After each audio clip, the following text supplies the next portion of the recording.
Hello, everybody, and welcome back to yet another episode of the Gameable Audio. We have now returned into the more normal schedule of releasing episodes and not any Nordic Game Conference specials. So today on episode 60, we're going to have a Haste special. So this week, I would say this is the first time in the history of the podcast to actually not have one, but two composers from a game. And I want to give a huge welcome to both Karl Flodin and Erik Lyding. Welcome! Thank you. Thank you. I wonder how well this will go. Maybe it will be chaos, maybe it not. We will see. Yeah, let's find out. Yeah, but it is so much fun to actually have you here. I actually met you in the same sense that you met me. I basically went to this Game Town little fireside when you were talking about your work with Haste, which was absolutely amazing and fun to listen to be honest. And this was where I, right at the end, were able to just get connected with Erik and give him a little sticker and just say that, hey, I really like what you talked about. Yeah. I still have the sticker. You still have the sticker. That's awesome. You will, of course, get a new upgraded one now that you've been a guest at the show actively as well. It's going to be fun. Trust me on that one. No, but it is so much fun to actually be able to sit down with you guys more on a personal level and talk a little bit more about your work within, because on this fireside, it felt very open, very relaxed. Of course, it's still going to be open and relaxed here, but trying to understand a little bit more on how your brains work surrounding music and what seems to be important to you when we're talking about video game music. But before we dive straight into that one, we of course want to focus a little bit more where you come from to see a little bit more who you guys are. And I was thinking that Karl will be the one to start out a little bit. What made you get into music first and foremost? My dad is a pretty accomplished hobby musician. And I grew up around instruments, liked banging on them. Oh. And stuff like this. But I didn't want to take any lessons when I was a kid. I used like playing with instruments.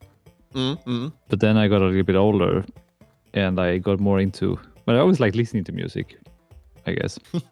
But then I got a bit older, I kind of made a connection that, you actually use the instruments to create the music that I like to listen to. And then I was like, that would be fun to try. Yeah. And then started playing a little bit drums and then a little bit piano. But then I got really hooked on guitar when I was maybe 14, I don't remember exactly, 14 or 15. Yeah. And that led me to going like, musikestet and all this stuff in university. And going really focusing a lot on music. Yeah. And that's how it is. That's it basically. And during this point in time, when you were working like with music estate then, did you get any specific, like, were there any focus on guitar during that time, or was it more wide to learn a lot of different instruments? No, I mostly just played guitar and drums. I didn't do anything of producing and this stuff that I would do later. I was mostly just focused on playing, but I always improvised a lot and wrote a lot of songs and stuff. But I didn't really know how to, even though, like I said, my dad had a studio, that was like boring dad stuff to me. I was more like, I want to play. So I didn't really use any of that. Mostly just play guitar. Okay, so you weren't really self-taught due to the fact that you actually have a father that were interested in this, but surrounding that you went to school for the musical wise as well, did you had a lot of music theory from that part, or were you more into just learning by listening or doing? It was a mix, I would say. I mean, I don't think anyone is completely self-taught. I think that's a little bit of a myth in music terms. It's always like, even when you dig into it, people who call themselves completely self-taught, and like someone usually shows them something at some point. Yeah. But of course it was a mix of getting some tips from my dad, some tips from teachers, a lot of tips from friends. Mostly, I think that was the most important part. There was a lot of really good musicians who went to my school.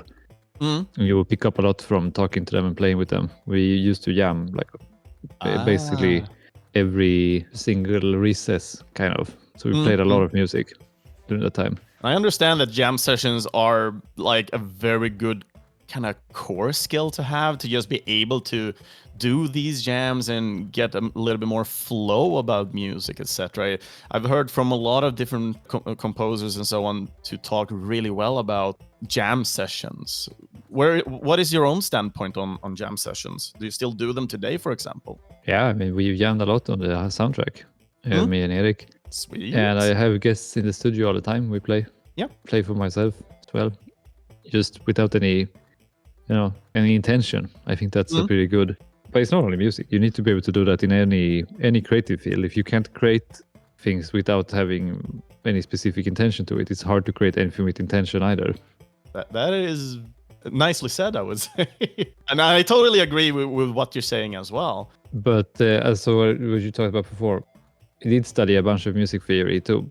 But this is mostly we do have classes in, but I mostly learned myself outside of class. Most of it though, just found a book and kind of went through it. So a bunch of these voice leadings and analysis and stuff like this. But I always focused a bit more on playing by ear. Okay.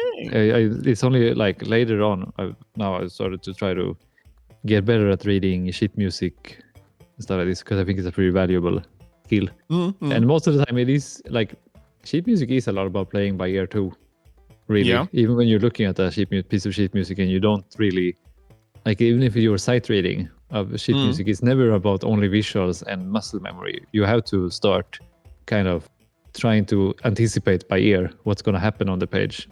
At least when I play, like how I play. Interesting. Yeah, but yeah. But then when you're done with the gymnasium and so on, what was your more professional way then to move on out of this? Nothing. I didn't think you could work with music. And so I stopped focusing on it. Kind of got a little bit disillusioned, I guess. But like everyone was around, like all of my friends were gonna go on to studying like folkhögskola and university and studies. And everyone was joking about like, yeah, but you're like, it's used to become a music teacher. And I didn't like the idea of being a music teacher. So I was just like, well, why am I going to do it then? Kind of.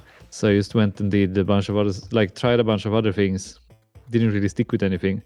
But then I found the computer game development audio course in Skövde. A friend tipped me to it. He studied the graphics, the part there, or art. And I was like, well, maybe. But I got into it more with like the thinking that still had the same preconception that you can't make a living doing music. So, but I thought that video games are fun. I could maybe become a level designer or something like this. But I didn't. So I actually applied for that first, but I didn't have the proper grades to get into the design program. And I used to put audio as a backup choice, and then I was just like, well, since I had this experience of learning from my friends a lot in music school and like being just exposed to people who knew more, I thought like, well, if I go there, I will meet people who know about design and programming, so I can probably try to learn from them, even if I go to another program. And then just completely accidentally started working with, like realizing kind of by doing that, well, there is maybe a chance that you could actually make it with audio. It's mostly just down to going to game jams and realizing that I was like one of maybe 2 musicians there on like 100 people or something like this. So then I was like, yeah, you rarely have any sort of audio people during game jams. That is my like conception of it as well. Every time I've gone to a game jam, I think programmers are the ones that are like the second least, and musicians is definitely the least one. It's usually most level designers and artists usually of those. I don't know how it is nowadays. I haven't been to a game jam in quite a while, but we used to have a pretty good mix. Yeah, it's always good to have a pretty sweet mix. No, but considering that, then that you actually found a course surrounding music and audio within video games with this in Skövde. Yeah. Like, did you already know before that you were able to make music for video games, or was this like the first time, oh, I can actually make music for video games, when you saw this course? Yeah, like I said, I didn't think about it. I thought I was gonna go there and try to do level design. Yeah. Instead, it's only when I went to a game jam that I realized that you can actually. Then it's like, oh, you can do it. You can publish something. You can finish something and put it out, basically.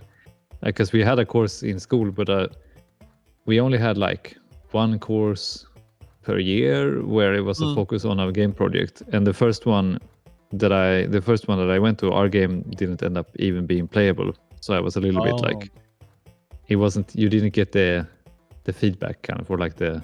Yeah, that hurts a little bit. Yeah, and then it was like we did a game jam, and you had a game in 3 days, so that was a bit more encouraging. And then that's just how I spent most of my school years, just doing a lot of game jams, basically. That's awesome. I really like that idea. When I did the studies, we did not do that at all. We did like one game jam every year. Where did you study? I studied at the Game Assembly down in Malmö. Yeah. But it's more focused on. I feel like maybe those schools are more focused on like asset creation. I mean, we didn't have the game jams. There was no game jams officially through the school. It was just stuff we organized ourselves, the students. That's really good. We mostly did board game nights instead. That's nice too. Yeah, those were very nice. It's great to know people through game and playful interactions, I would say. But yeah, then we have a little bit of an understanding of how where you came from and what you've been doing on your musical way. I think it's time to move over to Erik a little bit now before we take too much time here. So Erik, I would like to get to know you a little bit as well here, considering where you kind of come from and what made you get into music then. Yeah, well, I don't really have a lot of music in my family. I mean, we have like a piano at home, like where I grew up, because we live on the countryside, but otherwise not really a lot of relatives doing music. But except for my sister who went to like piano class and stuff. Okay. And I don't know if that was like why my parents were like, you should probably enroll to music school as well. But I started playing drums in middle school, like 3rd grade, I guess. Yeah. And I wasn't very interested. I mean, I did some drum homework kind of, but I wasn't very passionate. I mostly played video games instead.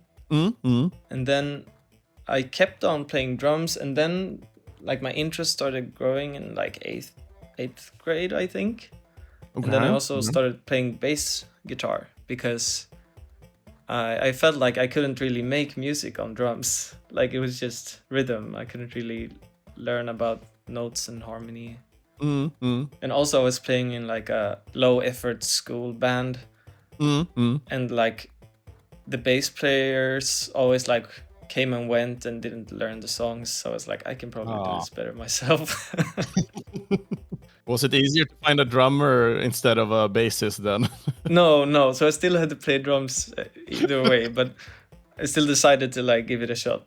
So like one summer I did some like work at the house and I got money to buy a Squire bass. So that was pretty nice.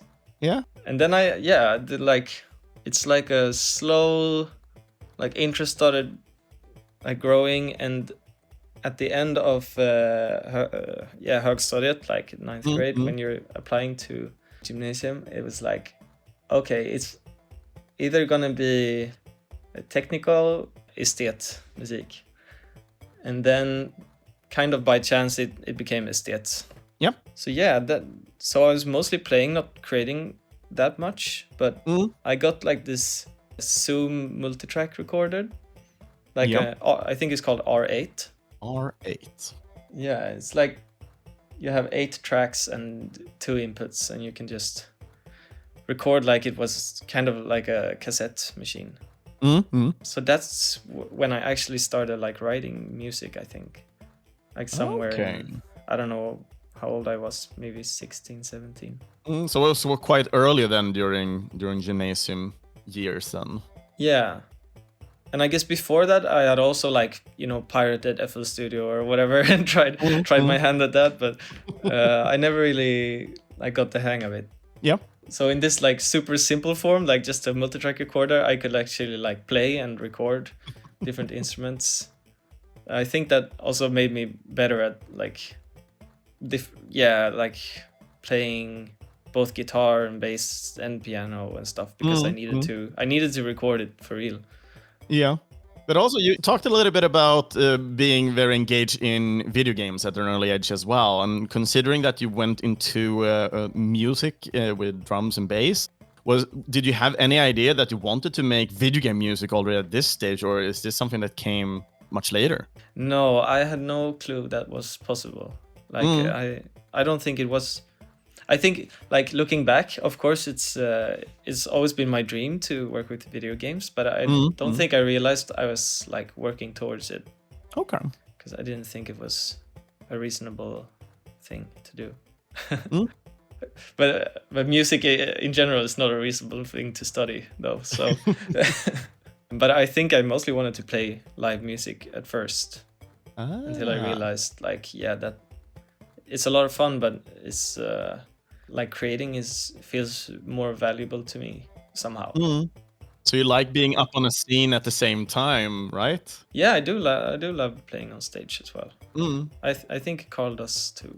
Yeah, it's really fun. That's also what I got into to begin with. I didn't want to produce stuff. I wanted to be a rock star. Yeah, exactly. Yeah. But that's the now thing. I Everyone wants to be a rock star. Yeah. But then I went on to study at Liljeholmens Folkhögskola. It's like I guess do you call it community college maybe? Yeah. I guess it would be something similar to that, right? Yeah. Yeah. I studied like jazz on the bass. Oh, okay. So you wanted to deepen your understanding of music then? Yeah, I guess. I wanted to play and get like really, really good at bass. It turned out like jazz isn't really my thing, but I had no clue at the time because I applied to it. Like, so it just happened on a whim then, right? If you didn't understand too much about jazz, or did you listen to a lot of jazz and then were like, yeah, I kind of want to do this, and then figured out later? It was more like I really wanted to study music, and jazz was like the only real option. I think I also applied to like a Skurup rock, just like a rock one, but I didn't get in. So it's like, oh, jazz it is. Yes. But we played all kinds of music there, so it wasn't just jazz. Oh, okay. And also like tons of jamming and stuff. And that's when I really started, I think, like producing and composing and stuff, because I learned Ableton. I had, you have tons of time on your hands, so I just started producing a lot. Okay. But I understand from my discussions with other composers, and I know a lot of people talk about the technical stuff from jazz, that usually jazz players become really, really good with handling the instruments as well. Were that any idea as well, why you kind of ended up there as well? Yeah, I mean, I think that's the goal for every musician somehow, to kind of, become fluent in their instruments. Yep. So I think that was like, yeah, of course I should study this as well. Like, yeah, I wanted to expose myself to every kind of music, I think. But when I was like creating stuff for myself, it was never really like jazz. No, you were creating music for yourself at that point in time, not doing it because of studies, etc. Yeah. Only for fun. But when we were done with Högskolan here, what was the next step for you then? Was it more education to become even better at tools? Yeah, well, I took like a year to like work at like a warehouse or something. And then I applied for like music production and songwriting in Örebro, like the university. And so I went 3 years there. I got myself a degree.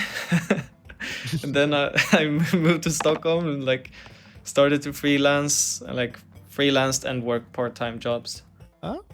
And I mostly worked in music, like not video games, just regular old music, like both playing live and doing sound engineering and producing random people. So it is almost a little bit of ghostwriting and just supporting other bands in this case then? Oh yeah, or I wouldn't call it ghostwriting because you get credited, but it's like more like working with singular people, like people who like, oh, I write songs, I need help to produce whatever. Okay. and then like sound engineering and playing bass for different people and different bands. Awesome. But at this point, when I moved to Stockholm, like one of the first things I did was send Karl an email. Okay. Because I knew of those games, and I was like, I should probably send Karl an email. I don't know him. That was a great email. Let me see if I can find it. Oh no. And I just sent this one email. Like I didn't send to any other like games people. I just sent one email to Karl, and I was like, do you have any tips on how to do video game music?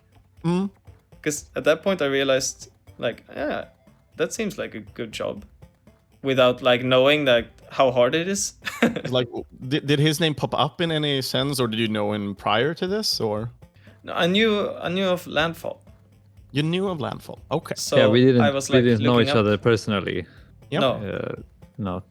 So you just got a random email, Karl, who was like, who the hell is this?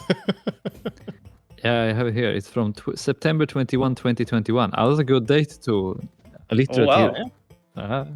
Matching date. Very, very. So, but Karl, you've been working a little bit already with Landfall in this point in time. You've been with them. Is it since start or? Yeah, almost. Almost. I did their second game, Square Brawl. I did the soundtrack for. Before the first game, Air Brawl, I didn't know them at the time. But we met each other at some game jams as well, and some expos. Yep. And then I just pitched myself. I noticed that the game didn't have a soundtrack, so I said, "Hey, what if I made it?" Okay. And then I did it in like 10 days or something like this, because they realized that they needed music just before release of the game. And they liked it, and then I just kept working with them, basically. They were very fond of your style of work and also your style of music then. I mean, I hadn't really released that much at that point. I was still working on my first game at the same time that I met them. I just like for Weebohs, I did some quick demos in an afternoon. Yeah, and they liked the sound of those, so they just said, "Okay, let's go. Let's do a full soundtrack." And then they liked working with me for that one, so that's why they came working with Clustertruck. But the Clustertruck as well, it was a very different. It was a very different style from Square Brawl, I would say. Square Brawl is more like crunchy retro beats, and Clustertruck is more synth rock, or something like a lot of guitars and stuff. And then basically, I think almost all the soundtracks I've done with them has been different, new style every time almost. I just like to explore things. That's nice as well. And considering the game that we're going to discuss today, Haste, is also the first soundtrack you actually co-developed or co-composed with another person as well, right? Yeah, kind of. I did make the Post Void song. I did create together with YCAY, Christopher and Josef. We wrote the music together, but it's just one song, so it's not really a full soundtrack in the same way. Yeah. But yeah, making that song for Post Void with them, it made me just really remember that, like, oh, it's a lot more fun to make music with people, because I've been making like so many soundtracks just by myself. Yeah. So that's why I knew that, like, for the next soundtrack I make, I wanna do it with someone else. That is awesome. Yeah, that's how we just ended up being Erik. And then but it was also through jamming too, right? Because we had the rehearsal space at that time, me and Olof, and we invited you to jam before we, like, years before we decided to work together. Yeah. It was probably like, I think we met shortly after the email, and then we started jamming, like, I don't know, once or twice a year. Yeah, something like that. It wasn't that often, but it was good jams, It was fun. Yeah, but like, it just was very easy choice, I guess, to do Haste together with you. It was nice. That's kind. I'm guessing you were the one who had the final saying in who to choose as the co-composer for the soundtrack as well. Like, yeah, no, I didn't. There was no input from Landfall. It was all my my decision. Yeah. I don't think they even. I don't know if I even told them that I wanted to do it with someone else until I found Erik. But that's just the working relationship we've had. That they kind of trust me to just take care of the thing. That's absolutely amazing to have that saying, and I would say have that structure in order to like believe in each other, to make sure everything is just right all the time. Yeah. So that's great. Anyway, we've been discussing a little bit of how you got to know each other now as well. We talked a little bit where you come from and so on. I think it's time for us to actually dive into the game of the evening. Yeah. All right. Sure. Yeah. Let's go. So the game that we're going to talk about, if people haven't understood that yet, we're going to talk about the game Haste, Broken Worlds. And Haste is I would say like a third-person speedrun game where you basically run around and I would say it's a bit physics-based, but not in the sense that a lot of physics things are kind of thrown around. You basically have this physics around your character that is a messenger who is running around, basically, and running from portal to portal, world through world. And I don't know if I would call it again physics-based. Yeah, no, that's the old Landfall games. Yeah. It's pretty deterministic. It's more of a normal platformer. Oh, okay. But, yeah. It felt a little bit like physics to me, but I might be definitely wrong on this one. Everything has physics, but yeah. But it's a different style of game, I would say. Like Clustertruck is every level is very randomized in a different way. Like even though the levels are designed, the interactions are random. But in Haste, the levels are random, but the interactions are pretty deterministic. Ah. But in this game, at least, you're basically running from world to world, at least. And it is fun, it is simple, but I would say it's kind of hard to master, understanding the full functionality of how to increase and not decrease in speed. Well, decreasing is basically landing probably like bad and hitting objects, which I've been a huge fan of, apparently. Running into walls and cacti is fun, apparently. Mm-hmm. And just to have that said, Landfall is the studio behind this game. Landfall is a small indie studio based here in Sweden. And from what I understand, surrounding the people who've been working on Haste, and I guess you guys can help me out a little bit on this, has been kind of a little bit of a mix. Because I've seen a lot of new names that I kind of know of to some extent that are not Swedish.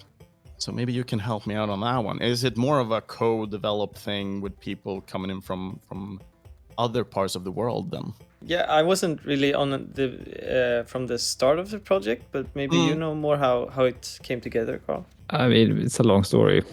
Oh, okay. But yeah, it was a bunch of freelancers from all over who got assembled to be the Haste team, basically. Yeah. That's a correct analysis of the situation. But awesome. Going into the story of why that happened that's a little bit outside the scope. Yeah, we don't need to talk about that here because we are going to focus on the music. And now let's dive into the first track of the week. And the track name is named Broken Worlds.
First track of the week, this was from the game Haste, and the name was Broken Worlds. And for everybody who is listening in for the first time on a Gameable audio episode, now I will go through my little section that I called an emotion. It's basically me sitting at home, like turning off the lights and so on. I put my headphones on, and I listen solely on this specific track until I actually feel something. And then I note that down, and basically that will be the one that kicks everything off now. So buckle up, guys. My emotion for Broken Worlds. The track is like a Western funk fusion style vibe that someone starts out giving like a mobile game lobby music mentality for me. But for the vision, it is kind of broken fast as the whistling comes in, and the track gives off more of a Western, like Wild West style. But overall, we have this easy-going funk tempo with shakes and a bass.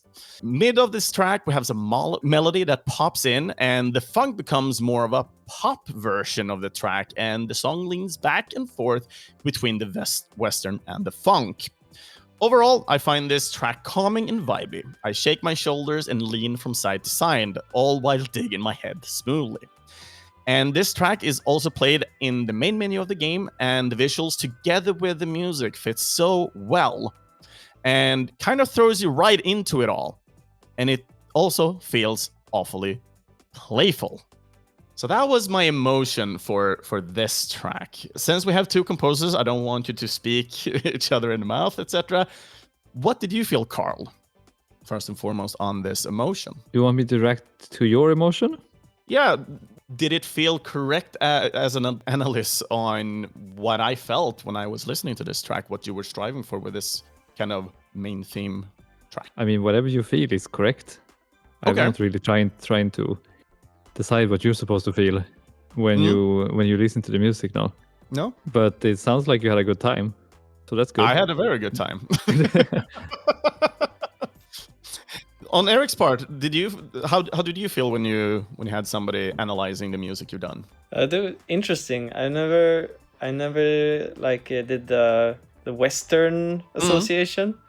I don't think that was something we thought about, but it's interesting that you think of that when you hear like the whistling kind of flutes synth. Yeah, it is a fun song, a very jammy. Spontaneous song that was from the beginning. It was called Haste Menu, like that was the name of the project. Yeah. So yeah, I don't know what else to say. No, but I really like this track. When I started out the game, you see the main character kind of just like almost falling, and then just stops, and the menu kicks in. It really gets you on the get-go, and it feels like when you guys make this track, it felt like you actually had fun as well. And of course, creating something is always fun. But considering usually when we talk from a design perspective that creating the first, like the tutorial of a game is usually what you kind of end with. But now we're starting out with a soundtrack. So when you guys started working on this specific soundtrack for Haste, what was the most important thing to kind of get down first? And let's start with Karl on this one. Well, I usually always start a soundtrack by just trying to make as many demos as possible in any different style I think could be a fit. Mm-hmm. And then, so there's just a bunch of material for the rest of the team to listen to, have ideas on as well. And stuff that you can try out with gameplay as it's evolving. See like what kind of tempos, what kind of rhythms feels good with the gameplay. Yeah, this particular song we made kind of the middle of the development, I would say. It was just we thought that we were gonna make a demo at some point. Yeah. But that demo got delayed. We realized it was missing a good menu song. So we just made this kind of like almost like a placeholder was the thinking, at least from my end first. We were more like we were jamming and having fun, and it's like, oh, this is kind of like a menu song. Could work. But then everyone really liked it, and we liked it too. So it got to stay in the game, basically. That's awesome. Like Bob Ross is saying, happy little accident then. Yeah, and I think it hasn't changed that much from No, it's very similar. one of the earliest versions, except for like the intro that's on the soundtrack that was made by Erik Lyding, because he did like the little animation in the game, and we liked the intro, so we stole it. But shout out to Erik Lyding. Yeah, definitely. Shout out to Erik. No, but considering since you're two people working on the same, and it sounds like you have co-developed a lot of these songs, not like, oh, he made 5 and he made 5. It's like, how was the workload taken care of during this, and how did you kind of build up the tracks? Let's start with Erik this time. Well, it's like both of us made tons of demos, some together and some on our own. Yeah. Like, but I would say it's very different. Like we didn't have one cutout way of doing things. Like some songs we did kind of totally separately, and some we very much sent back and forth. Yeah. And at some point we like offloaded each other, like one person mixes and while one composes, or the other way around. For me, it's just like if you're collaborating on something, you have to just. It's the same as when you're making anything.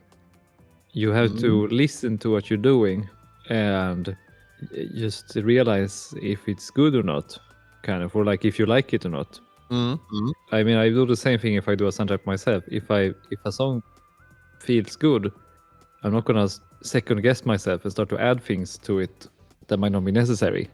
And that's how I approached our collaboration too. Like I said, we had demos, some of them that we started by ourselves, some of them that we started together or whatever, but the end goal is that we need to have a soundtrack that's good with the game. And then it's just like, if the demos had all been good to begin with, then we wouldn't have had to do anything, and then it would have been songs completely made separately, kind of. But usually they're not. So usually you got some ideas when you listen to something, you're like, oh, maybe we could add this. But then of course it's the same thing. Some of the songs are like, I think maybe like the only thing that the other, like some songs maybe I did the whole song and then Erik mostly just did some mixing, and then some other songs maybe Erik did almost the whole song and I just helped out with some final, like maybe I changed around the arrangement a little bit, or like tweaked a little bit on one melody or something. It's like some tiny things. Yeah. And some I did do like almost anything, because I'm just listening to it, I'm like, oh, this is good. It's just going in. So it's just which can stress me out. I can be like, what do you mean it's good? Better. But I think that's the kind of the power of when you're two people, because it's really easy to second guessing yourself when you're by yourself, even if you have another team of developers, because I mean everyone is always busy when you're making a video game, so it's not like you can't always get super detailed feedback on like 20 songs from someone who's busy making their own stuff. Exactly. But when you have another musician, then you can actually give some attention to each other's things, and you can give a better, like, you can hear it clearly, but at the same time listen to it without having gone your head in a hole. Kind of. I'm guessing it's a little bit easier to be more analytical about the music itself and how it fits into the product that you're selling it for, basically, to say it in some space. Yeah, but at least it's easy. It's easy, or rather, it's not that it's easier to be analytical. It's more like it's easier to switch a little bit, because usually being analytical is not the main problem when you're making a soundtrack or when you're making anything. It's more about putting yourself in the shoes of a listener or a player. Yeah, and that's not always. You don't really get that by analyzing a lot of the times, because people don't analyze that much when they play something or when they listen to something. They just hear it or they play it. Exactly. And that's what I mean, kind of, that you get to be.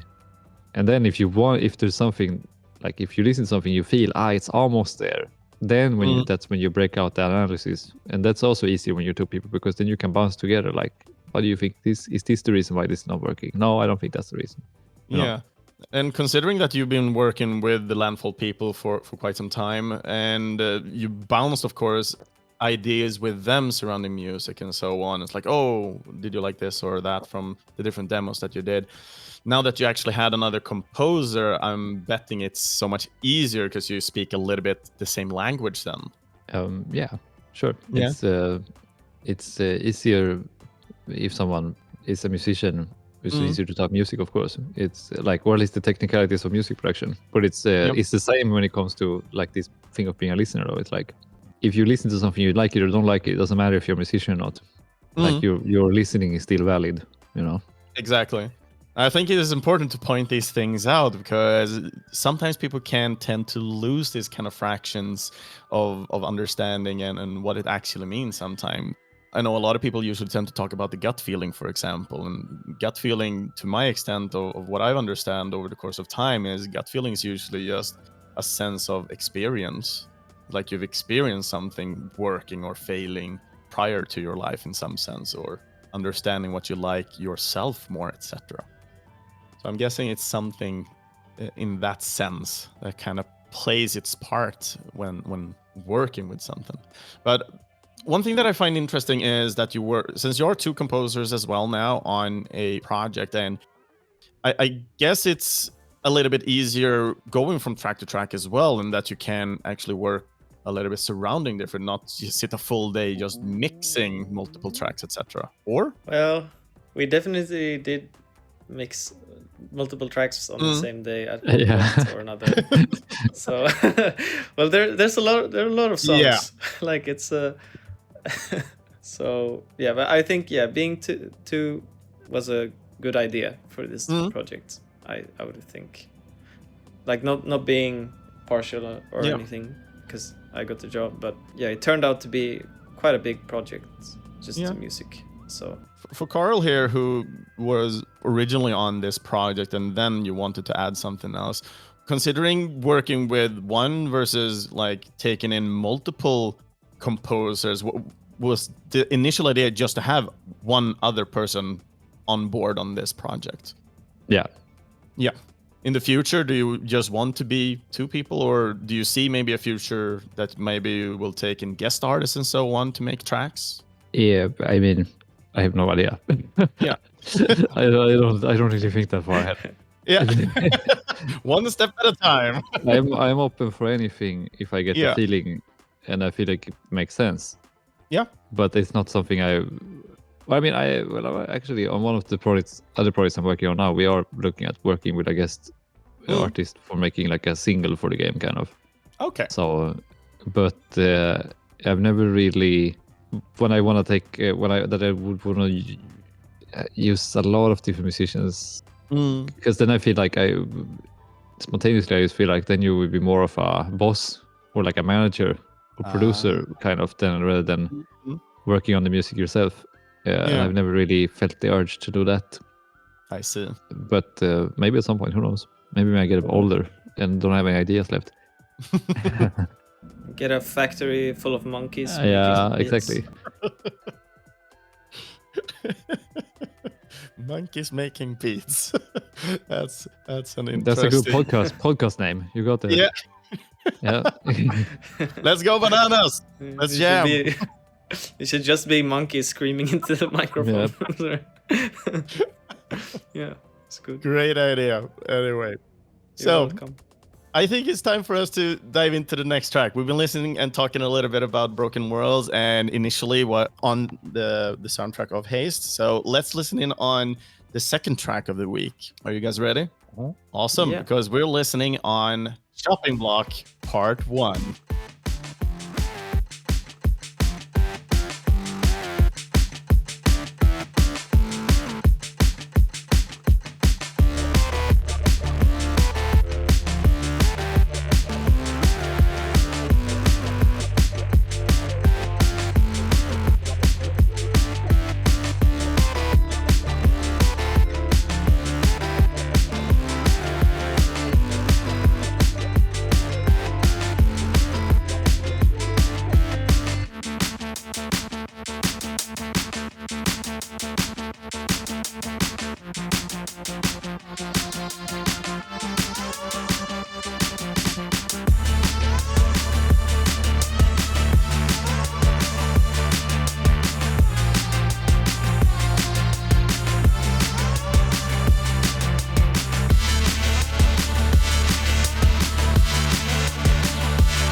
Shopping Block Part 1.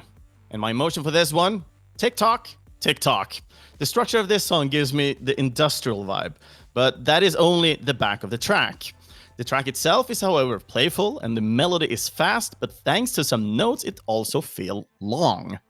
Considering the name of this track and the structure of it, I guess the bass together with the short notes, it really implicates on this chopping style of the music.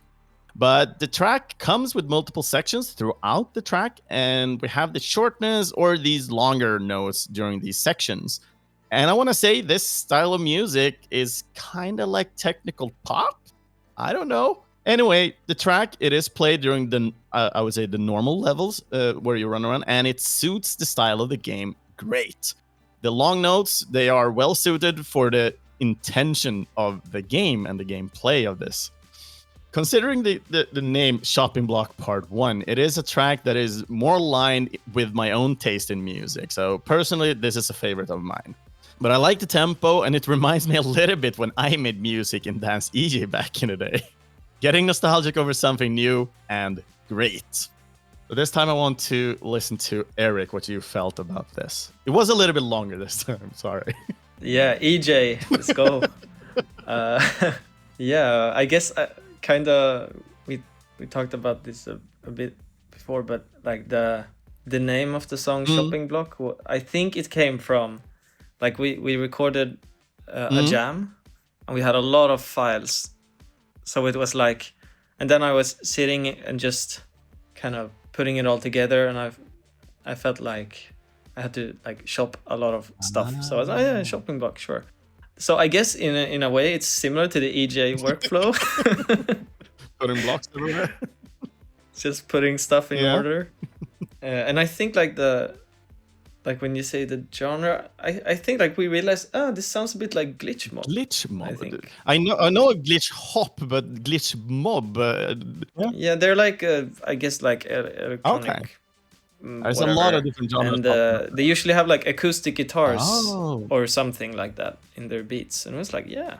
That's interesting. Cool. Was there an initial idea to just have this kind of industrial kind of vibe to it, having it dun dun dun dun within it initially, or is that something that just felt right when you guys were jamming? I think when we were just starting up the jam, one of us just I don't remember who just started with the like. I think maybe I started clicking in some random drums, and Karl started playing on some synthesizers, and that's how I don't think we discussed it beforehand. We just went with it. So it was a very spontaneous track, and it kind of gave birth to all of like the desert songs that came after it. Yeah, I think something like that. Karl, did you feel something as well surrounding the style, etc.? Yeah. I guess the same comment as Erik and as before. Yeah, it's just whatever you feel is what you feel. Yeah. You're breaking apart his way of working. What can I do? No, but I really like this section, and it proves a little bit of a point towards that everybody, considering composers, take in information differently and work differently. And I think that is very important, and the core of this show, basically, that this is how they work. And it really kind of proves a point to other people that are interested in the spectrum of making music, that there's a lot of different people out there. And I haven't met too many thinking like Karl in that sense, but I really like that I have now. And it gives me a little bit more perspective myself.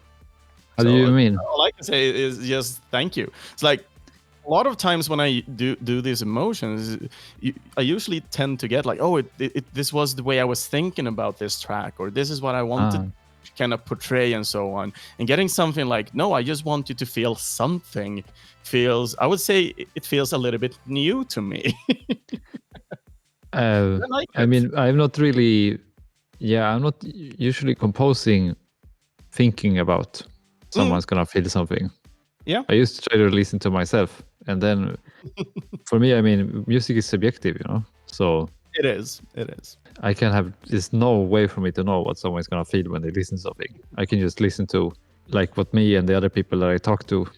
Yep. If they like not, so it's not like.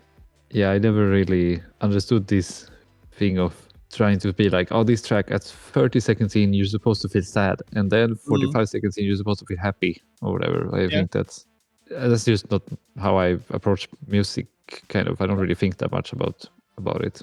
It's just more playing around. Mm-hmm. I love that. I love that, definitely. Nothing bad implemented or something like that. It's just that it feels new to me, and for me it feels fresh. I love it. So big thank you in that sense. Yeah.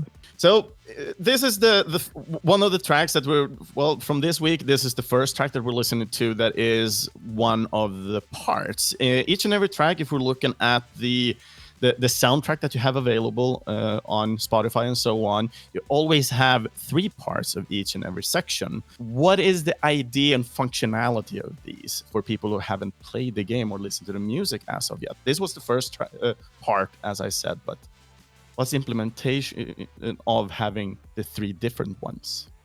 Let's start with Erik this time, since Karl spoke last now. All right. Well, it was the reason we... Let's start with this. Like when you do a run in Haste, you go into what we call a shard. And in this shard, we basically divide the music up in the 3 parts. So like the closer you get to the end of the run, the music progresses. So the thinking was that we make like 3 separate tracks, but they are, I guess, related to each other and kind of feel like it's very pretentious to say symphony, but you get the gist. Like they're kind of continuations of each other, but still different. And so that's the thought behind the parts thing. In a way, like every song is still can stand on its own, so they could have probably been called different names as well, but it just happened to be that we call them like part 1, part 2, part 3. Because that's how you experience them in the game. Yeah. Just jumping over to Karl as well with another question surrounding the music and having them part of. When I saw the names themselves, 1, 2, 3, I was expecting a little having like full-on dynamic to it, and I guess there are some dynamic elements to the tracks themselves as you run along in this. For example, when I played the closer the breakage, the broken world, that kind of trying to catch this up to you, the player. You get this little kind of twist to the music. It kind of distorts a little bit. Is this like the full kind of spectrum of actually having the music dynamic as you play the game? I mean, the distortion is just a filter, kind of, that gets added on top. And the parts, it's not really that it's dynamic in that sense. It's more like Erik said, it's just that we split the song up. Or like, it's more like three separate songs. Yep. The only thing is that just like we made them the same BPM or similar BPMs, just so that you will be able to switch pretty seamlessly between them as you progress through the run. That's the only like dynamic part of it. Kind of, yeah. Okay. I really like that, because I tried to analyze the music a little bit more, how it kind of worked and so on. It felt like when you're running through the shards themselves or the fractions of them, you're basically having that one track. Was there a specific length of these tracks as well? Because the only time I felt they kind of looped around each other on other sections was when I did the endless shard, where you basically just keep running and running and running.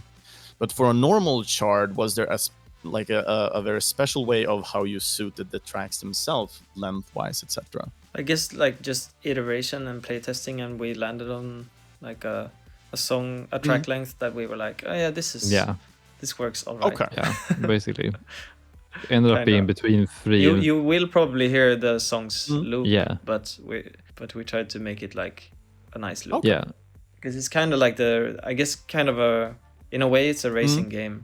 Not really, but and music in racing games usually, like in my experience, it usually feels pretty good just to have the song playing. It is. And during the endless, it should not loop. I think that's That might be. Yeah, I think they did earlier when it was bugged. Oh, okay. The playback. Oh, yeah. And now it shouldn't. Yeah, but it shouldn't. No, it should just go to the next song in the playlist. Okay. So maybe that was what was happening, but I didn't react to it as well. I only played the Endless Shard once just to try it out to see how far I could get, to be honest. All right. I was way more focused on the main story of completing the different shards and see the story a little bit. And also meet all these amazing characters. Sadly, we're not going to listen to any of the tracks about these like funky little characters that we have in this game. But just to have it said, you also did make a specific theme for each and every of the characters you can meet in this game. Yeah, a little short. Yeah, and you meet those while you're at this little kind of campfire, from what I understand. Are there any other spaces it might pop up? No. No? Then it's only in the story segments. Okay. And the story segments are usually in this campsite, or you can have them in between the different fractions within the shard, the different levels, so to speak. Considering all the different kind of characters you have in this game, since we didn't have any specific tracks surrounding this, which character do you like the most, music-wise, from the game? Is there any track? Weebohs. Love the Weebo theme. Yeah. I agree. Oh, that's great. Yeah, it's great. I can say it's great because Karl made it. So I can say it's great too. Very good one. I don't think I made it. I used channeled something unhinged. Yeah. Maybe you got possessed by a Weebo. No, I was just a happy accident, like you said, because I was just sampling myself playing what's it called, plåtpipa, like recorder, team flute. Yeah, team flute, maybe. Yeah. Because I think they have such a funny, silly sound. And also we have been joking all the time about putting a flute solo somewhere. Which we did end up having more. And we did in like several. There were more flute solos that came in. Oh my god. And I just had one. I had one on my desk basically during the whole project. And I was just picking it up sometimes and just going for like zone out a bit. And then I was just thinking when I was the Weebo film, I was like, fuck it, I'm just gonna play some random shit and see if I can sample some from it. And then I just picked some little random moments and put it in the simpler in Ableton. Yeah. And I warped it in the simpler so the rhythm was like correct with the beat of the song. And then that melody just came out. Awesome. Yeah, because it was like a melody that was kind of in the sample, but then I could just use the pitch, play it on the MIDI keyboard, kind of complete it basically. Mm-hmm. So yeah, that was fun. I really liked that one. Maybe I don't know if it is some other track, because I haven't really put each and every track name in my head, but since we're going to listen, it's like it is a great segue now that you both talked about the Weebohs now.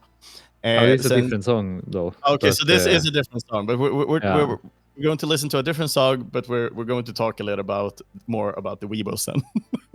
Yeah. But it's a great segue nonetheless. So let's dive into the next track, and the track name on this one is Catching Weebohs.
Catching Weebohs.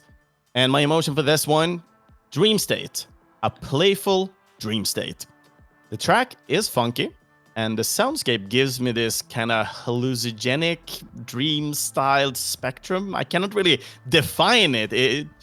It's better than just as dream funk, if I'm gonna be honest. Even though the track fits the genre of the game, I still felt like this track kind of stuck out to me when I was listening through the soundtrack. But even with that said, it fits so well. I myself, when I was playing this game, did not encounter this music. Not that I remember, at least, inside this game. But I can guess this is a track that is set up throughout a random encounter, like some sort of event, those question marks that you can visit. Let's start with Karl. You are completely correct. It's a challenge song. So it's not it's not guaranteed that you're gonna listen to it. When you're working on event music, in that case, like when you're working on a character, you try to represent the character through the music in some extent. But when you're making an event, what's the most important factor for an event? Is it to just portray a feeling throughout that event, or are you trying to portray like a character through the music, etc.? Let's continue on, Karl. I mean, we didn't really know until very, very late in the game which challenges were actually gonna be in the game or not. There was a lot of them being like in kind of a sketch state from the design side, and we weren't sure until very late which one was gonna make it. Yep. So we just kind of put a lot of the demos that we had left over that didn't fit into any of the like normal tracks, and then we just played around with them. We had a different bunch of assignments over time. It was more like, since we didn't really know either, like but the kind of like theming for the challenges changed a couple of times too.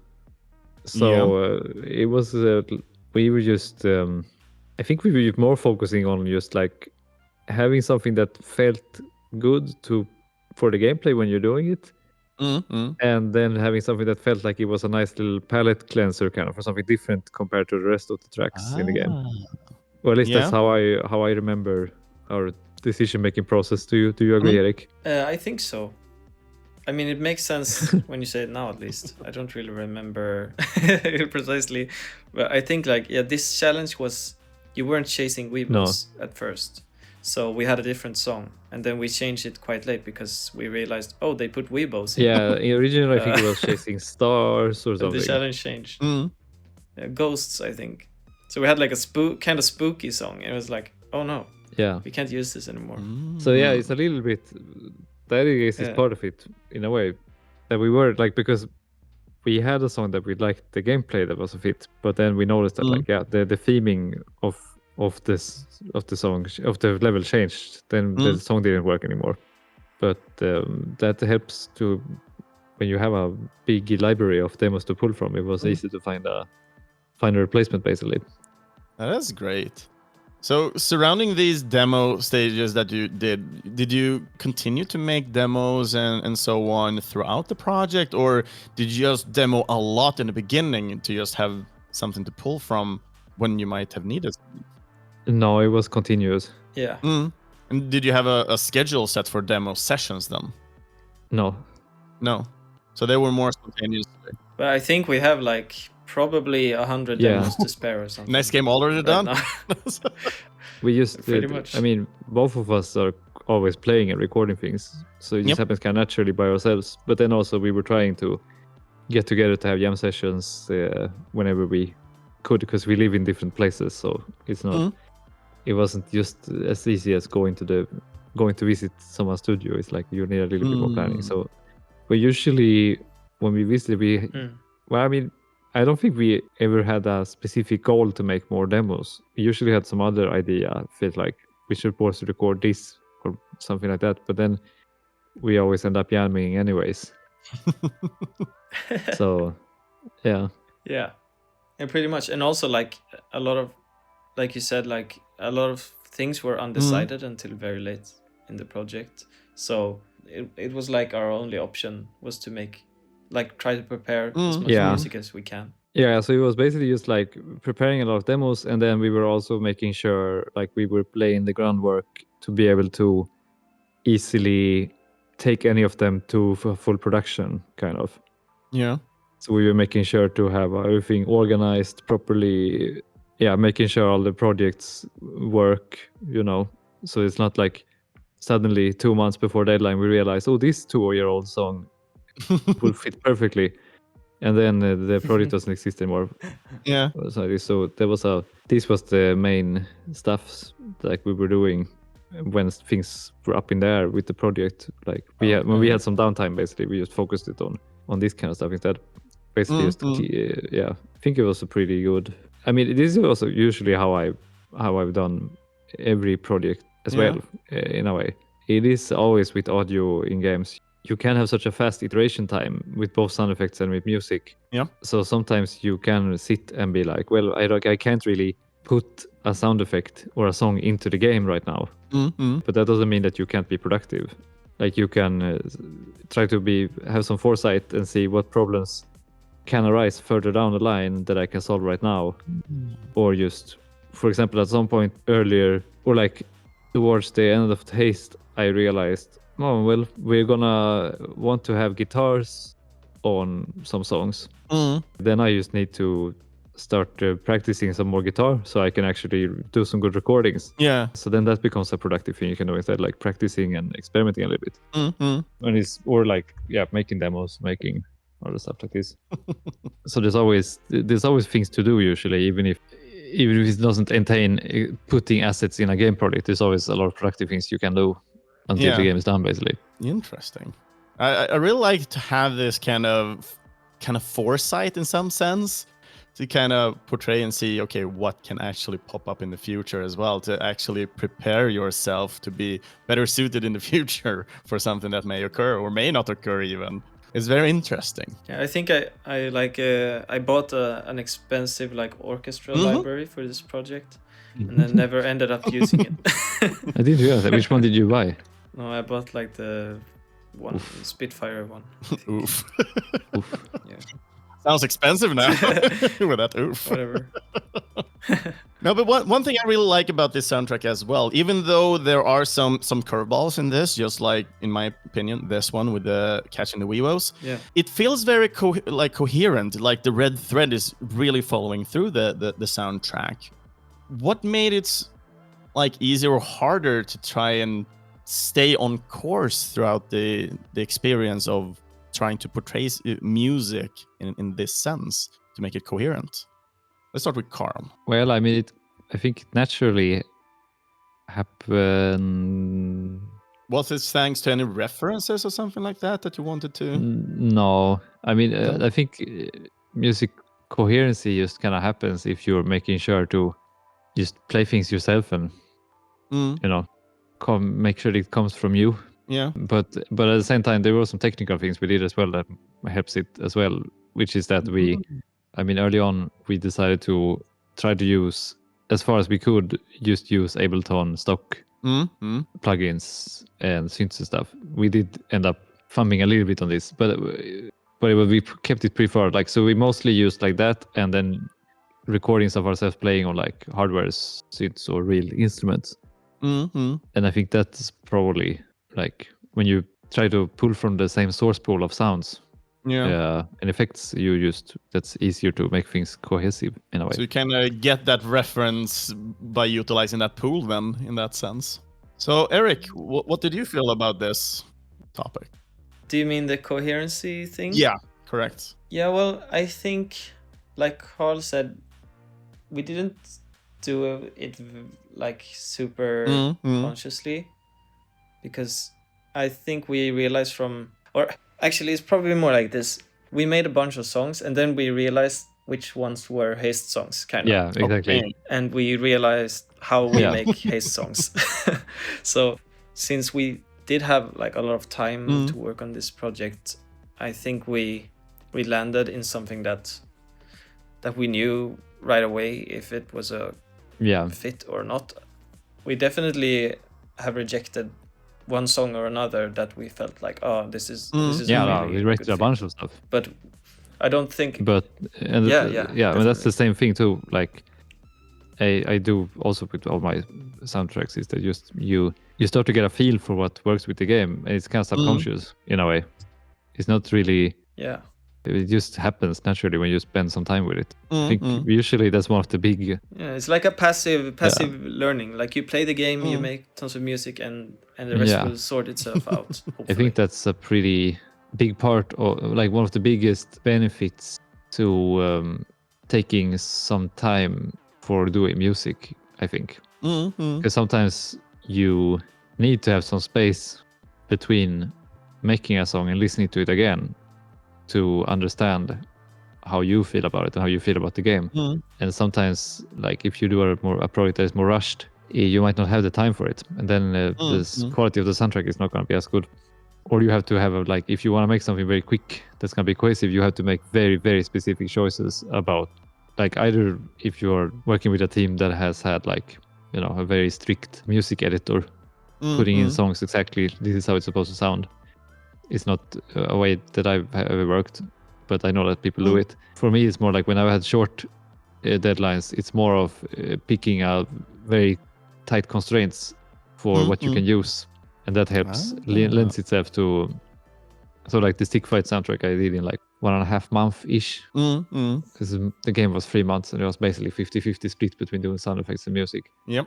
And then I was just, okay, I'm gonna use this drum machine, I'm gonna use this synth, and that's it, kind of. And then it just is pretty easy to become cohesive when you pick a limited palette. Yeah. But for Haste we had a much bigger palette because that was like part of also we had a bigger palette of sounds, not only because of like saying you're only going to use Ableton stock.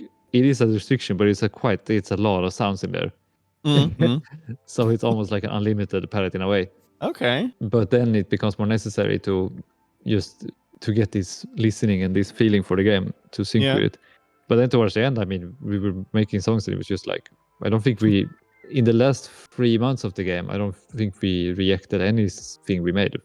Okay. Kind of. It just all went into the game. Then we were dialed in. Yeah. And also, like, we knew, like, we're probably going to have to put some guitar on this, maybe some piano, and we kind of know what kind of drums sounds we like, and it was easier. Interesting. From what I understand as well, for me who've been checking through the credit scene of this, I understand that, Karl, you have a little bit more kind of love towards these Weebohs, as you are also the voice actor of them. Well, it's not really voice acting. I just assembled some noises, right? Yeah, some animal recordings. but yeah, it was fun. I like making creature noises. It's fun. Would you say it's more fun to make creature noises than actual kind of human groans or voices? I mean, it's easier. Yeah. Kind of, because it's really anytime you want to work with a human voice, it's like in a way that it's recognizable to the listener that it's a human voice. The stakes just go insanely high. That's why like we noticed this on the soundtrack too, when we had the one song that has a singer, and that's the song we spent the absolute most amount of time on, just because having a vocals in something, it's just people are so extremely sensitive to vocals, so if anything is off, someone hears it. And it's the same for like voiceovers or whatever. As soon as someone hears a voice, it's like the brain is so like, you know, it's the psychoacoustics of it. Like the human brain is so tuned to voices that you really have to pay a lot of attention. It's really difficult to it. But with creatures, you can kind of like you can just have a little bit more fun. Just wing it a little bit, have more fun with it. Yeah. It's you can get away with more stuff basically. No, that's great. No, but the time is still ticking on, so it is time for the next. This is a big one because this is the big bada boom kind of way, as we're going to listen to the track "The Earthshaker," and it has in the parentheses "Run for it."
The Earthshaker, Run For It. And my emotion for this one.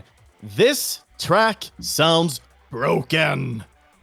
It is warped. It is almost the definition of a car running out of gas in audio form. The track has its kind of psytrance shroud over it, and it is glitchy. I did not like this track by itself, and it really feels out of this world. And that's just it. That is that. That is what makes it so good in the end. Because within this game itself, this track has two superpowers. First, the track is being glitchy and broken, which fits the theme entirely for the game like a glove. And second of all, the track itself becomes almost the auditorial personification of the boss itself, as all these bosses are these man-made machines, to my knowledge. Yeah, there's machines. Correct. Yep. Yeah. I just needed to think about like, isn't like, no, even the last boss is just machine.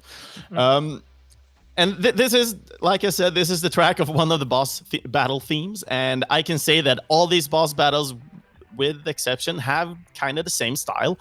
And it is just a perfect fit. Along with this track, it almost alienates the listener to some extent. And what I mean by that is, within the game experience, it fits amazingly, and it suits very well the situation of what's going on within this game. But when you take this alone to listen by itself, it sounds weird to some extent. But the track, it really grew on me over time, and it is a definite win. So first and foremost, Karl, surrounding the brokenness of boss battles here, I want to hear a little bit about the thought process on this one. So like I said, it fits the theme. Oh, thank you. Well, we didn't know that we were going to have bosses until pretty late as well in the game. Okay. And when we saw the designers started working on the boss battles, we were like, well, obviously we need some boss music then. Mm-hmm. Can you tell which boss you saw first? I think the snake, actually. I think that was the first boss. No, I think it was the snake. But it might have been this one too. Either this one or the snake. I don't remember. They kind of came at the same time. But I don't actually know if this was a frog to begin with. I seem to remember it just being a big block flying up and down. But I guess the idea was that it was supposed to be a frog. It looks like a giant trash can with two legs today. Yeah, a big trash frog. Trash can frog kind of. Yeah. Anyways, but we had the frogs in our head while looking at it. And then I was just scrolling around in the presets for Ableton, and there was one synth that made this like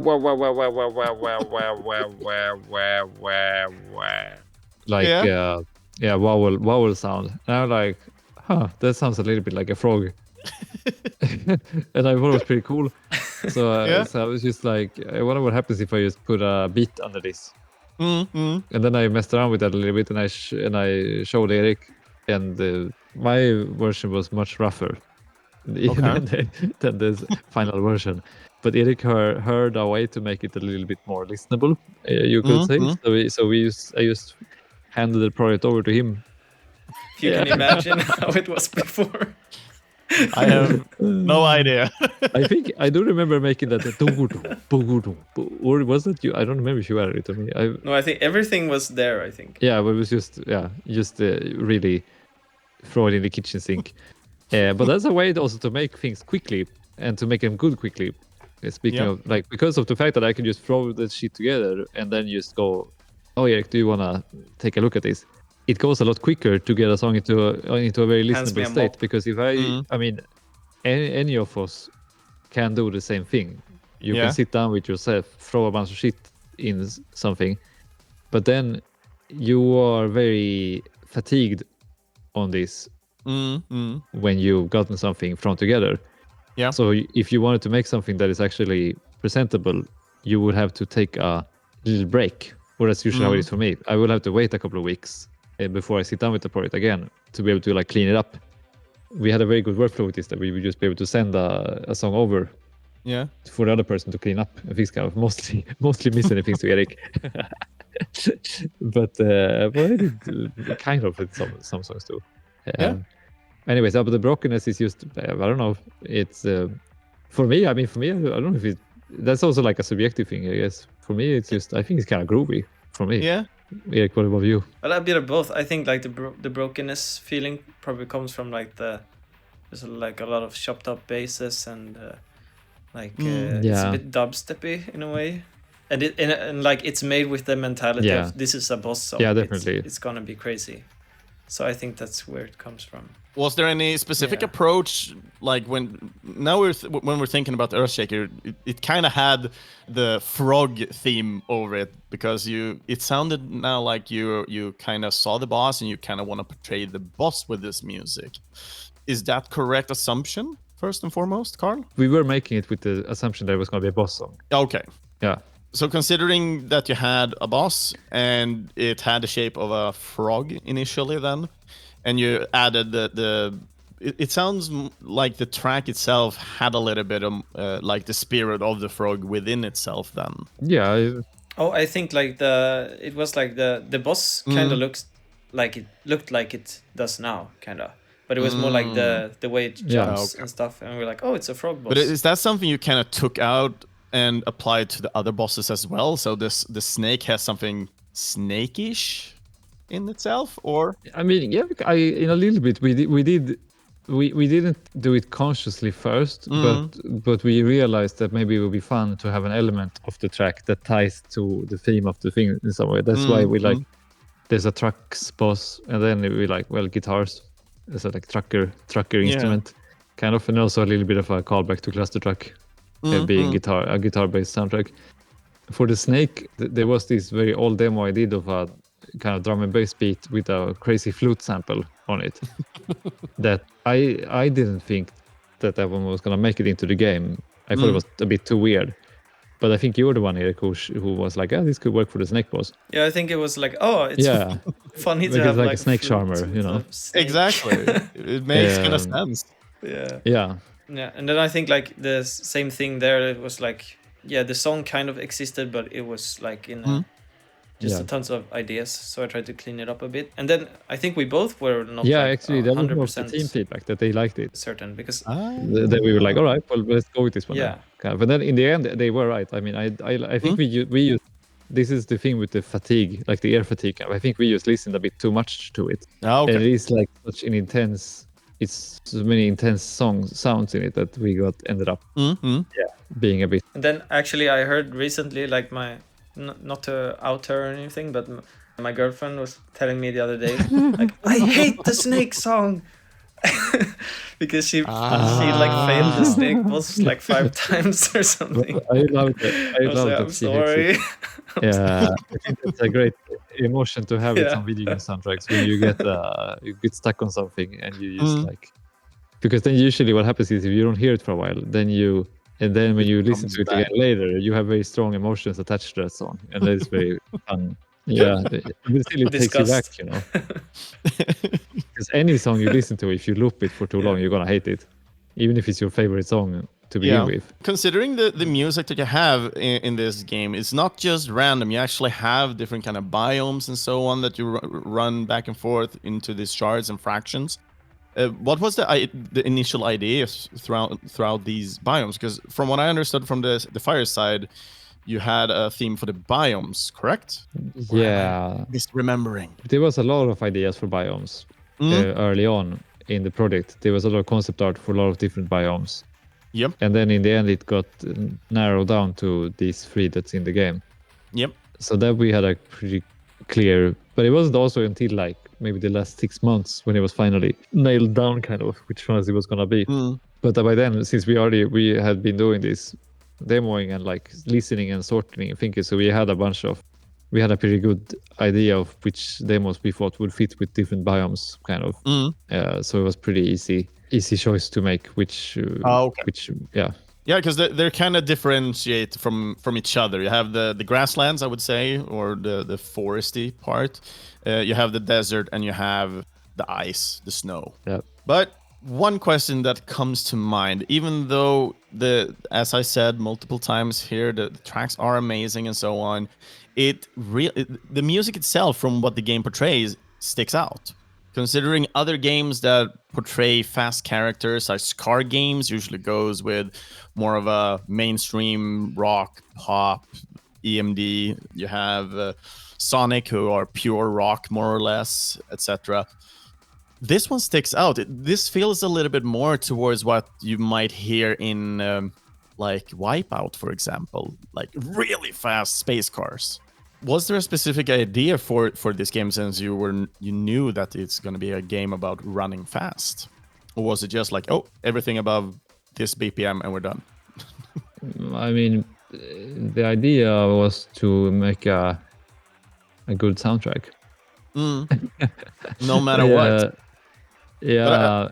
I still kind of like that it's still so coherent. I mean, theoretically, you could have gone like a full rock track somewhere as well, for example, but you never did. No, like we used this filtering down of from the demos. Kind of that's how it ended up.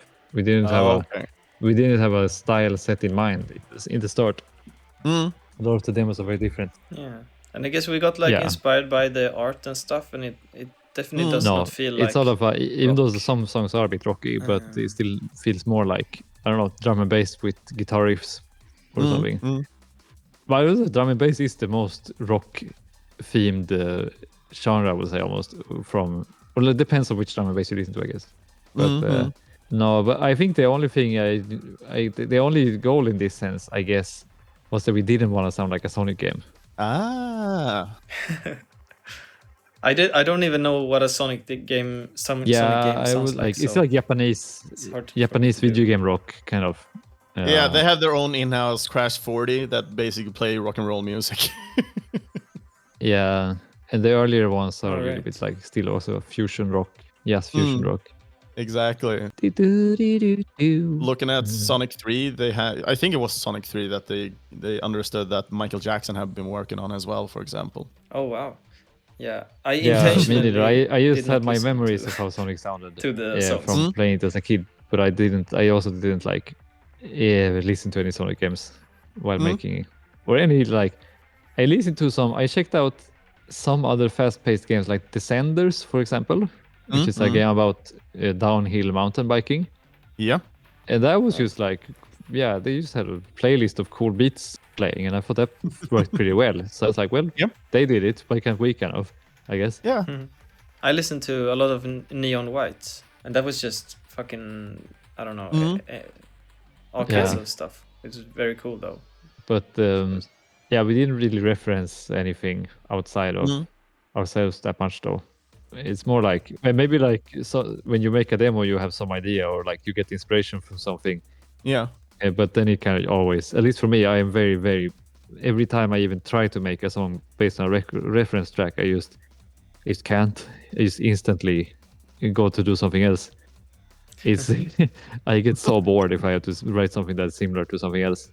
Yeah, I feel the same way. But it might have been like, you hear a song with a breakbeat, so I'm like, oh, let's try to make something with a breakbeat, kind of, or stuff like that. That would trigger ideas, kind of. I mean, we did have I guess I think the only specific song reference we have on the whole to another external song. It's not really a reference, but it's more of a hint. Is the Eleanor Rigby string arrangement? Oh. I was gonna say that. It's the only time that we specifically went, oh, that's like this song, let's make it something like that. Yeah. And that's just completely also almost like a, I don't know, little in-joke for ourselves. There's a song that has a break that just goes from this beat, and then it's just a little string part that is inspired by the Eleanor Rigby string arrangement. Interesting. Yeah, we're both pretty obsessed with we're pretty obsessed with the Beatles. We won't say which song it is. Both of us. So that's, I guess, always an inspiration. True. But that's the same every time for me. Oh, that's nice. That's nice. Yeah. It is time to play the last track of the week. And while I was selecting the Weebohs theme, you guys have been selecting the other ones. And the last track that we're going to listen to, that one of you guys picked, or you co-picked from what I understand, was the beginning of the end, and this is the part 3.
there we're fading out the last track of the week, the beginning of the end, part 3. This is also my smallest emotion that I had, since it felt pretty straightforward.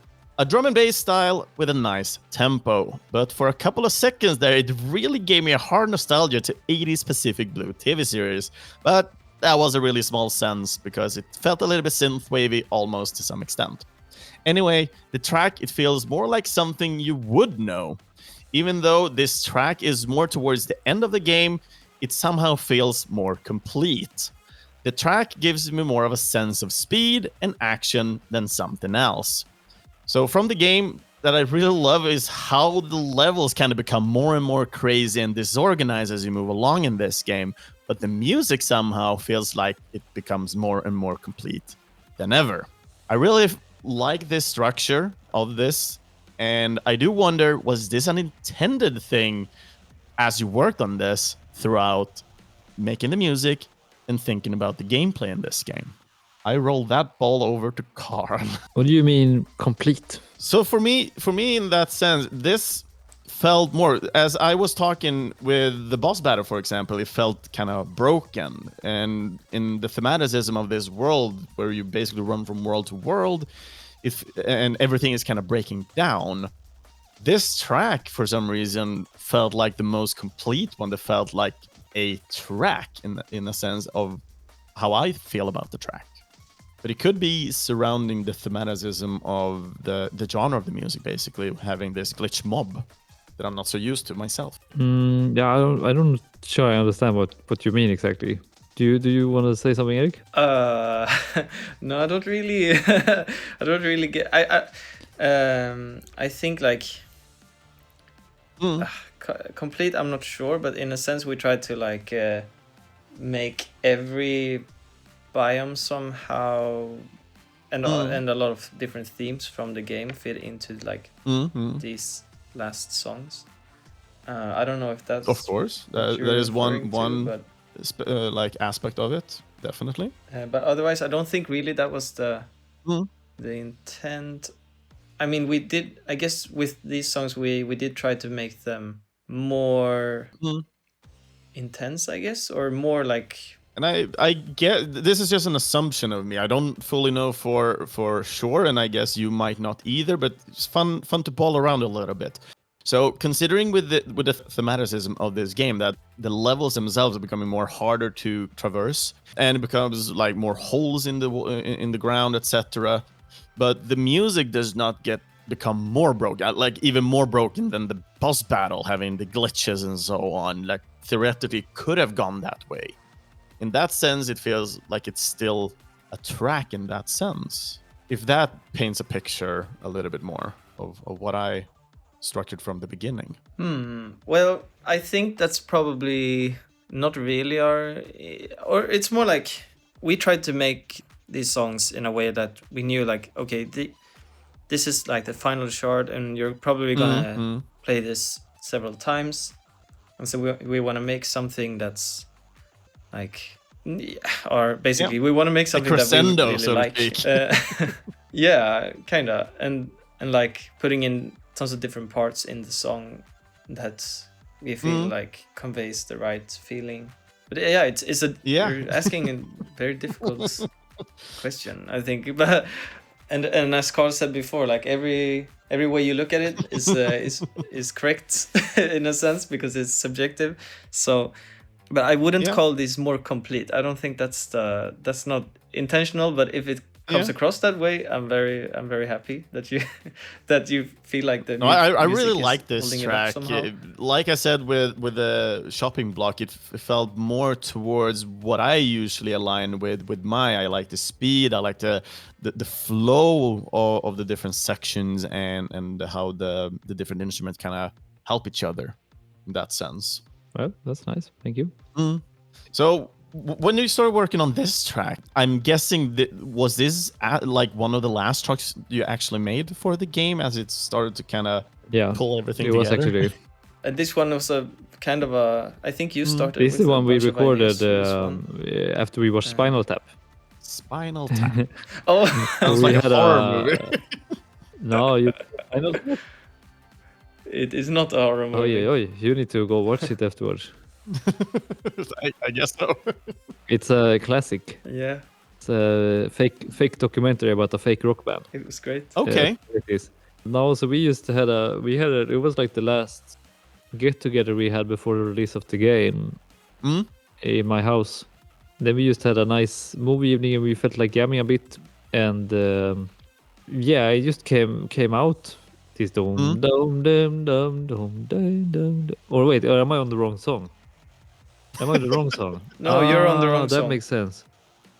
I am on the wrong song. Then I have no idea what I'm talking about.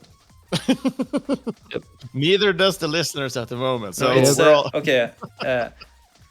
If I remember correctly, this one started with like tons of Karl had tons of different riffs and guitar ideas. I recorded a lot of riff ideas, and then this was we sent it back and forth a lot, and it was not. But we also jammed on it.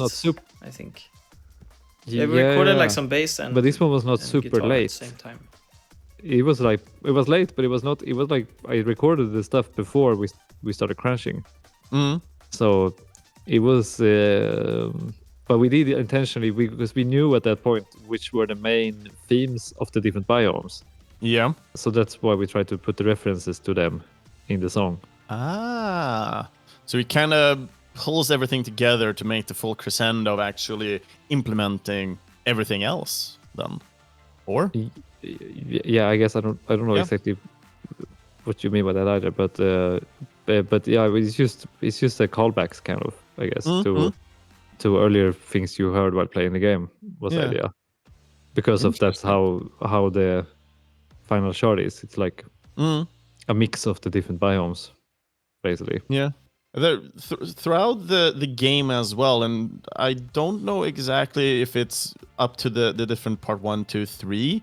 Are like all the part 1s kind of has similarities to each other, etc.? Because there's one specific thing that I reacted to multiple times. I really like that section, and I can't sadly hum it because we didn't have the track itself this time, and I didn't pick it myself, sadly. But it felt like, even though I played different kind of biomes and so on, I found this kind of almost like a motif for something. Yeah, there was. Oh yeah, we haven't even mentioned this, but we did reuse motifs and remix them and sprinkle them throughout the soundtrack. Yeah, definitely. So you picked up on that. I'm not crazy. Yay! No.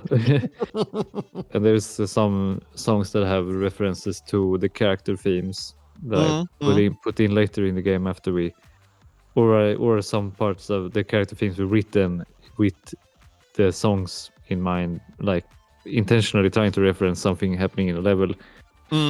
But they are more very subtle. Yeah. It's more to give, like, I guess, to try to make something feel cohesive, even in the parts of the character songs, which is very different compared to the level songs. Yeah. But yeah, what were you gonna say, Erik? Oh yeah, well, that. Yeah, you covered it. Awesome. But we're getting to the end of the show right now. We've been talking for almost 2 hours now, recording-wise.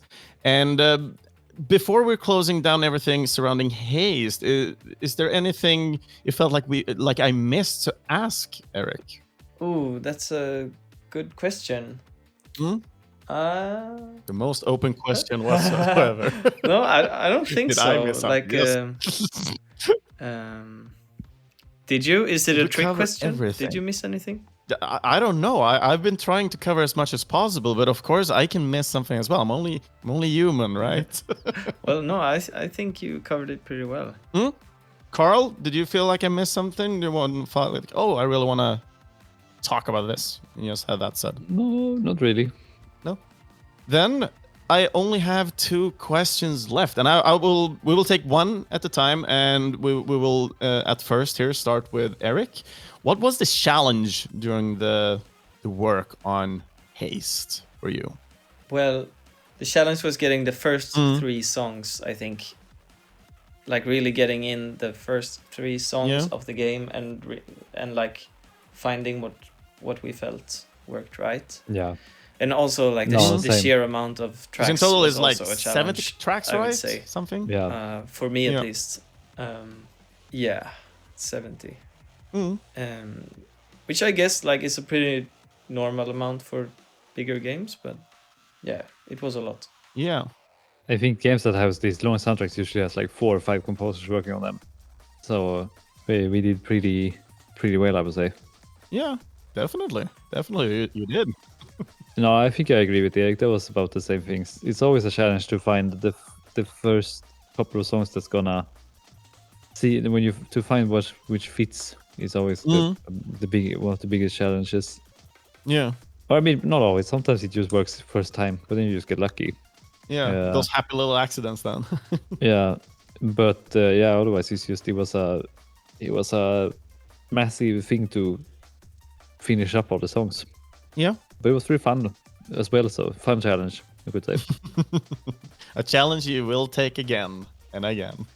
And happily so, right? I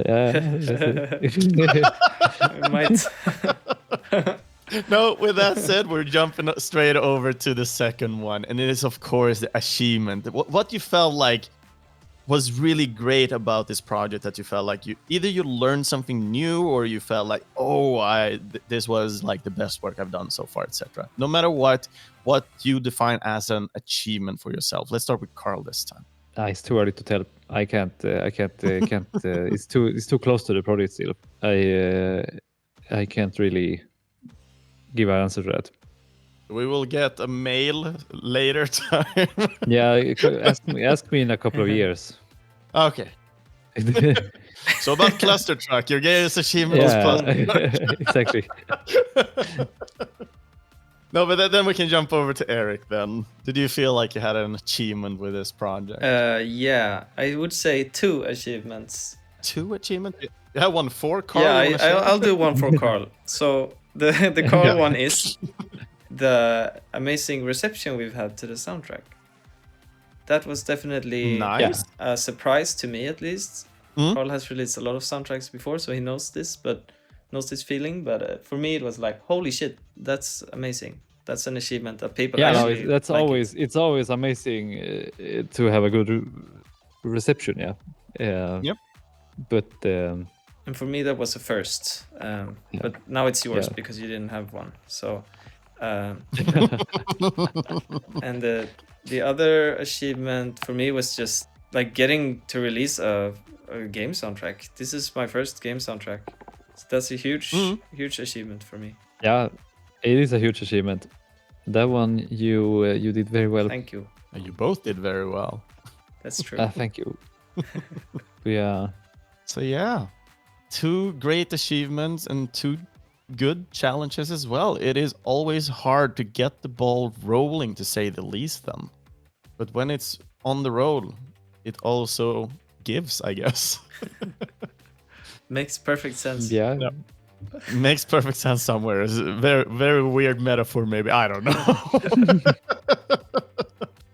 Anyway, no, but with that said, we can close down a little bit on Haste now and look a little bit back to you guys and look at a little bit what's the next step you might be able to talk about. I know sometimes there might be NDAs and so on if there's any project on the roll, etc., or if you have something else you want to promote, etc.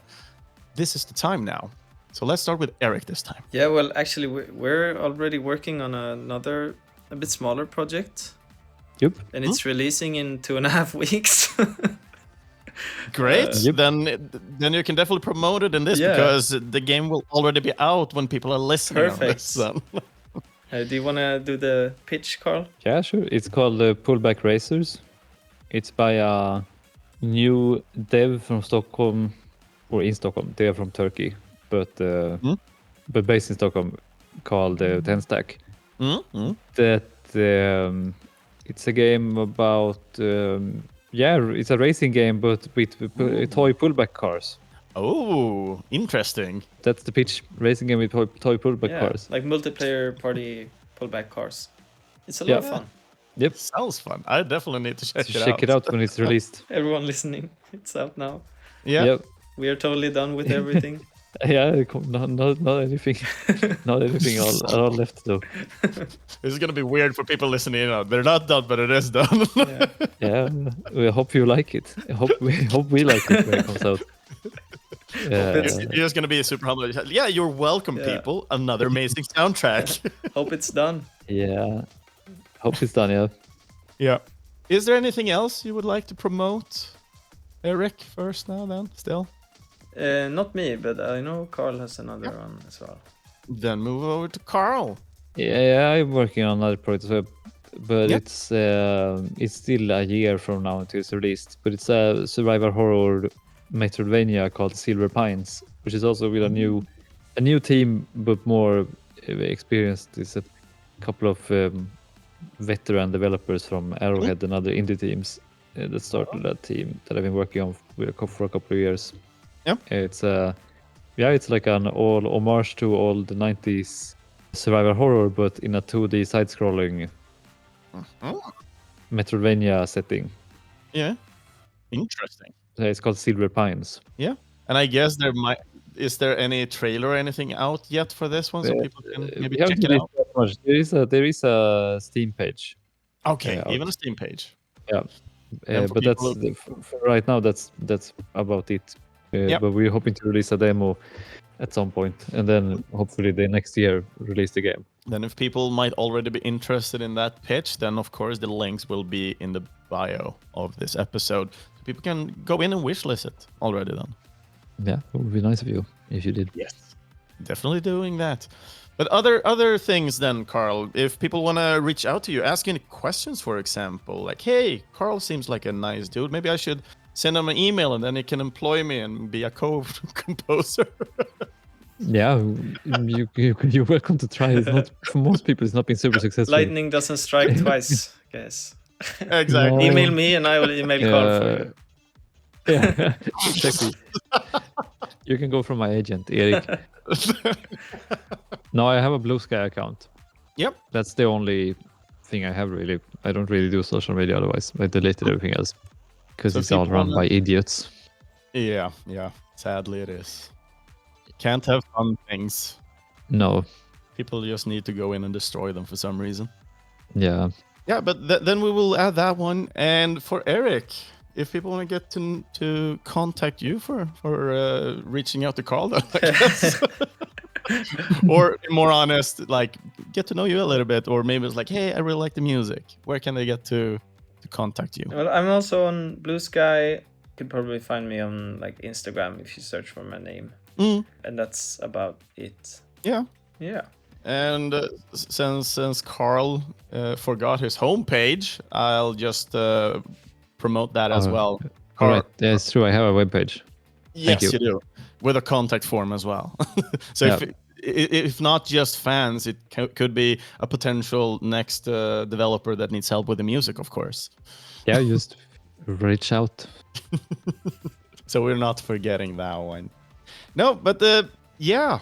Thank you so much for joining in on this week's episode. It's been an honor having you here at the podcast to talk about your work that you did on Haste. Amazing game, amazing music. So well done. Thank you. Thank you for having us. Yeah. It's been fun. And for everybody else who's listening in on Gameable Audio, I am your host, Kristoffer Schenström. And if you would like to find other episodes such as this one, just search for Gameable Audio on Spotify, Amazon Music, Apple Podcasts, or Pocket Casts. Feel free to follow and comment on one of our social medias, or both, thankfully. Either Facebook or on Instagram. Just search for Gameable Audio and you'll find us there. And there is also a Patreon page. If you would like to support my work with the podcast, you will have early access to the episodes, 12 hours around that. But also for eventual giveaways with the things that I might get from composers and developers connected to the games. Then those will be raffled out to the Patreon backers. I'm not keeping anything, really. And the current awesome backers that we have today is Daniel Onemark, Lars Schenström, Titti Schenström, Kevin Wikström, Mike Björkholm, Mats Elkebab och Tapper Holmqvist, Sanders Wikström, and Kim Hedman. Thank you so much for being part and supporting my work with the podcast. And links where you can either buy and support the composers, in this case, Erik and Karl, You'll find those in the episode description, and hopefully you will play the game and listen in on the music through that as well. And the podcast theme music was, as always, composed by the amazing Thor Myrdal. With that said, I want to thank everybody for listening in on this week's episode of Gameable Audio, where we talk about Haste. This was episode 60, together with Karl Flodin and Erik Lyding. Have a great week, everybody, and see you guys next time. Bye. Bye-bye.